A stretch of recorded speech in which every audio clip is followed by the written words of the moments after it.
Assalamualaikum warahmatullahi wabarakatuh. Perkenalkan, nama saya Muhammad Aris Tazari. Saya mahasiswa Universitas Muhammad Kudus, program studi Sistem Informasi. Di sini saya mau mempresentasikan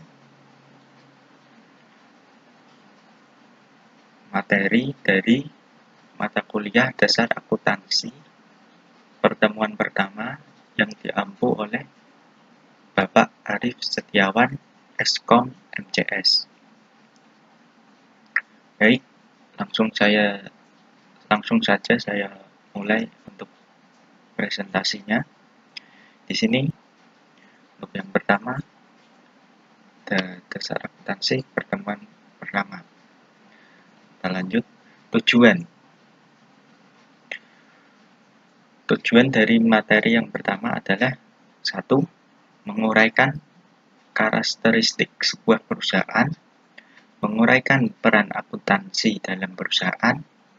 Yang ketiga, menguraikan pentingnya etika bisnis dan prinsip-prinsip dasar perilaku yang etis. Yang keempat, menguraikan profesi akuntansi. Yang kelima, mengikhtisarkan perkembangan prinsip-prinsip akuntansi dan mengaitkannya dengan praktik akuntansi. Yang keenam, membuat persamaan akuntansi dan menjelaskan setiap unsur dalam persamaan tersebut. Yang ketujuh, menjelaskan bagaimana transaksi bisnis dapat dinyatakan dalam perubahan-perubahan yang terjadi pada 3 unsur dasar persamaan akuntansi.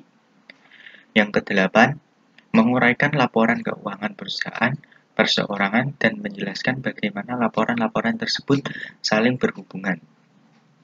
Yang kesembilan, menggunakan rasio kewajiban terhadap ekuitas pemilik untuk menganalisis kemampuan bertahan perusahaan dalam kondisi bisnis yang buruk. Lanjut, di sini ada jenis-jenis perusahaan. Yang pertama ada perusahaan manufaktur, antara lain perusahaan Honda dengan produk mobil dan motor, perusahaan Intel, produk komputer, perusahaan Boeing, produk pesawat terbang, perusahaan Nike, produk sepatu dan pakaian olahraga, perusahaan Coca-Cola, produk minuman, perusahaan Sony, barang elektronik, produknya barang elektronik. Itulah beberapa contoh perusahaan manufaktur. Lanjut, di sini ada perusahaan dagang. Antara lain adalah perusahaan Carrefour, produknya adalah barang kebutuhan sehari-hari, KitStation, produknya mainan, Electronic City, produknya barang-barang elektronik, Lands' End, produknya pakaian, Amazon.com, produknya buku, CD, dan produk-produk lainnya melalui internet. Lanjut, di sini ada perusahaan jasa.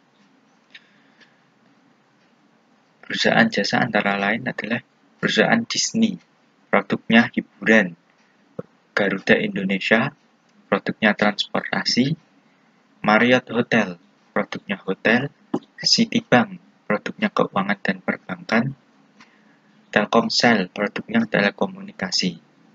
Itulah jenis-jenis perusahaan beserta contoh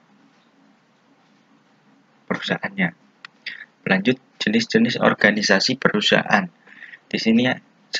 Perusahaan perseorangan, yang kedua persekutuan, yang ketiga korporasi atau perseroan terbatas atau biasa disebut PT. Lanjut, perusahaan perseorangan dimiliki oleh perorangan. Keunggulan dari perusahaan ini adalah kemudahan pengaturan, biaya pengelolaan yang rendah.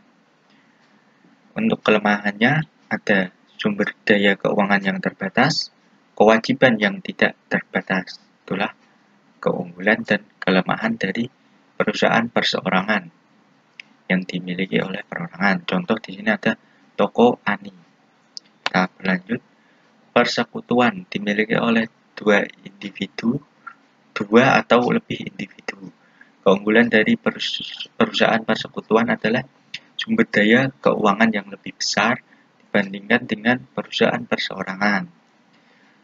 tambahan keahlian manajemen. Itulah keunggulan dari perusahaan persekutuan. Kelemahannya ada pada kewajiban yang tidak terbatas. Di sini contohkan toko Ani dan Dini. Kita lanjut. Korporasi dibentuk berdasarkan pengaturan pemerintah sebagai badan hukum yang terpisah. Keunggulan adalah kemampuan untuk mendapatkan sumber daya dalam jumlah besar melalui penerbitan saham. Untuk kelemahannya, pengenaan pajak ganda. Di sini dicontohkan PT Makmur. Kita lanjut. Strategi bisnis. Strategi bisnis adalah serangkaian rencana dan tindakan terintegrasi yang didesain bagi perusahaan sebagai sarana untuk memperoleh keuntungan melebihi pesaingnya, sekaligus untuk memaksimalkan laba.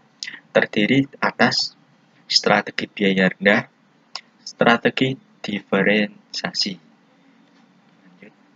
Strategi biaya rendah. Berdasarkan strategi biaya rendah, suatu perusahaan mendesain dan menghasilkan produk atau jasa dengan kualitas yang diterima konsumen pada biaya yang lebih rendah dibandingkan dengan para pesaingnya. Contohnya Lion Air dan air mineral Fit. Dan lanjut, strategi diferensiasi. Berdasarkan strategi diferensiasi, sebuah perusahaan mendesain dan menghasilkan produk atau jasa yang memiliki kekhususan atau karakteristik yang unik sedemikian rupa sehingga konsumen bersedia membayar harga yang lebih tinggi dibandingkan harga yang umum. Dicontohkan Desainer Bian dan Electrolux. Kita lanjut. Rantai nilai sebuah perusahaan. Rantai nilai adalah cara yang dilakukan perusahaan untuk memberikan nilai tambah bagi pelanggannya melalui pemrosesan input menjadi produk atau jasa. Di sini ada input, lanjut proses bisnis, lanjut lagi produk atau jasa, dan yang terakhir nilai pelanggan atau VP. Langsung pihak-pihak yang berkepentingan. Pihak-pihak yang berkepentingan terhadap perusahaan adalah perorangan atau entitas yang mempunyai kepentingan dalam menentukan kinerja perusahaan. Proses penyediaan informasi. Yang pertama, mengidentifikasi pihak-pihak yang berkepentingan. Ini ada pihak-pihak yang di sini ada pihak yang berkepentingan, pihak internal, ada pemilik, manajer, karyawan. Untuk pihak eksternalnya ada pelanggan, kreditor, pemerintah. Yang kedua, menilai kebutuhan informasi dari pihak-pihak yang berkepentingan. Yang ketiga, mendesain sistem informasi akuntansi untuk memenuhi kebutuhan pihak-pihak yang berkepentingan.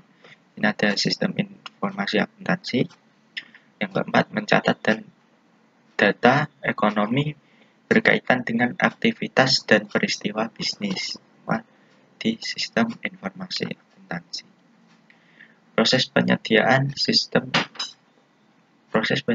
informasi. Yang kelima,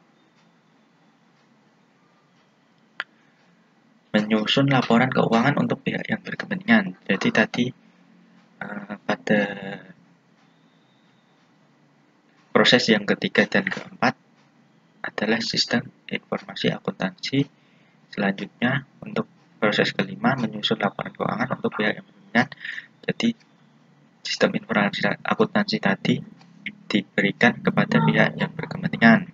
Ini internal, pemilik, manajer, karyawan, eksternal, pelanggan, kreditor, pemerintah. Lanjut, etika bisnis. Prinsip moral yang menjadi dasar bagi perilaku yang etis. 1. Hindari pelanggaran etika yang kecil. Yang kedua, pusatkan perhatian pada reputasi jangka panjang. Yang ketiga, bersiaplah menghadapi konsekuensi yang berkurang baik bagi diri Anda bila berpegang pada perilaku etis.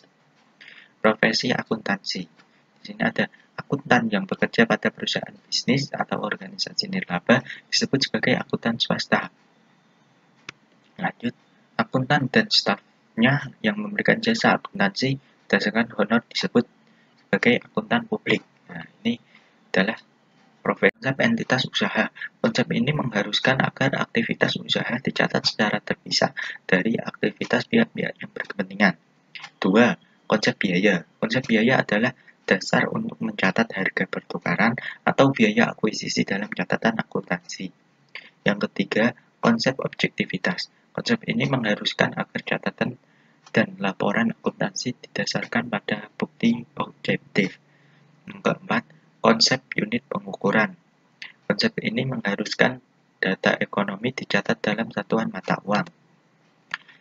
Terima kasih. Baik, itulah materi pertemuan pertama dasar akuntansi yang diampu oleh Bapak Arif Setiawan, Eskom MCS. Untuk selebihnya, saya mohon maaf apabila ada kesalahan dan kekurangan dalam penyampaian. Akhir video saya pamit. Assalamualaikum warahmatullahi wabarakatuh.